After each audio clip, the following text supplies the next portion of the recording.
আসসালামু আলাইকুম প্রিয় viewers, SK Saif media YouTube চ্যানেলের নতুন একটি ভিডিওতে আপনাদেরকে জানাই আন্তরিক শুভেচ্ছা এবং অভিনন্দন। প্রিয় দর্শক, আপনাদেরকে ইতিপূর্বে জানিয়েছিলাম আমাদের ভুট্টার ভুঁইয়ের পাশে আমরা নতুন একটি ভুট্টা লাগাইতে চাচ্ছি এই মার্চ মাসের প্রথম দিকে।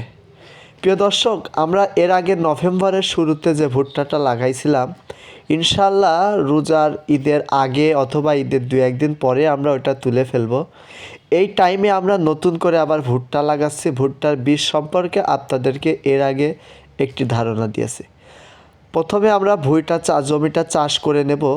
মনে রাখবেন, যে জমি যত ভালো চাষ হবে সেই জমির ফসল লাগানো থেকে ফলন হওয়া পর্যন্ত প্রত্যেকটা ক্ষেত্রেই ততটা সুবিধা হবে।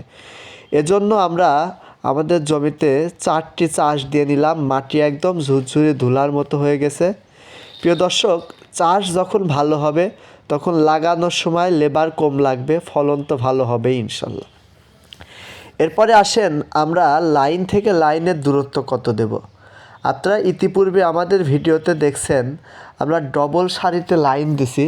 প্রিয় দর্শক, মোটামুটি ফলন আলহামদুলিল্লাহ অনেক ভালোই হচ্ছে। কিন্তু এখন যেহেতু শীতকাল শেষ হয়ে যাচ্ছে, অতিরিক্ত গরম আসছে, সামনে বাতাসও পড়বে, আমরা সিঙ্গেল লাইন দিচ্ছি। কারণে একটি লাইন থেকে আরেকটি লাইনের দূরত্ব দিচ্ছি আমরা মোটামুটি 20 থেকে 21 ইঞ্চি 22 ইঞ্চি এরকম। আর ভুট্টার বীজ থেকে বীজের দূরত্ব দেওয়া হচ্ছে 7, 8, 9, কোনোটা 10 ইঞ্চি হয়ে যায়। মোটামুটি 8 ইঞ্চি ধরা হয়েছে, 9, 10 বা 7ও হয়ে যায়, কম বেশি হয়। তারপরে ভুট্টার বীজ যে পরিমাণ লাগানো হয় সব বীজ কিন্তু বের হয় না। প্রিয় দর্শক, আপনারা খেয়াল করবেন, ভুট্টার বীজ লাগানোর সময় বিশেষ করে কোনো কীটনাশক বীজের সাথে লাগিয়ে দিবেন, না হলে কাটুই পোকা সহ বিভিন্ন পাখি এই ভুট্টার বীজটা ঠোঁট দিয়ে তুলে ফেলে, পিঁপড়া খেয়ে ফেলে। মনে রাখবেন, একটা ভুট্টার বীজ যখন মার হয়ে যায় ওখানে খুশি দিলে হয়তো পরে লাগাইলে বীজ হয়, চারা হয়, কিন্তু ওই চারাটা অতটা ভালো হয় না। এজন্য প্রাথমিক পর্যায়ে চেষ্টা করবেন একটু ঘন করে বীজ দেওয়ার, যাতে গাছ যদি বেশি ঘন হয়ে যায় সেক্ষেত্রে আমরা কিছু গাছ কেটে গরু ছাগলকে খাওয়াইয়ে দিতে পারবো। কিন্তু যেখানে গাছ বের হবে না সেখানে আপনি পরবর্তীতে গাছ লাগাবেন, কিন্তু ওই গাছ সচরাচর আর গাছের সমপরিমাণ গ্রোথ হয় না।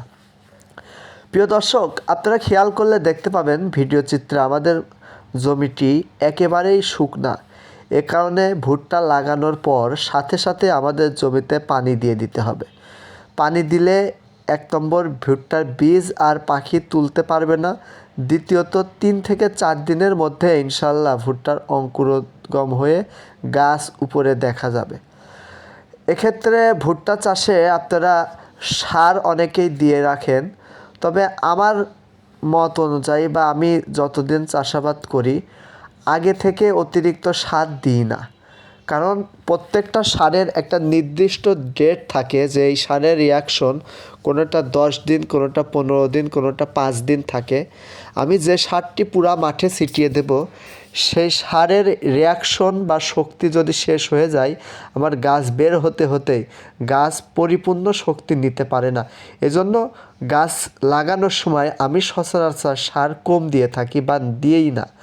এইবারও দিই নাই।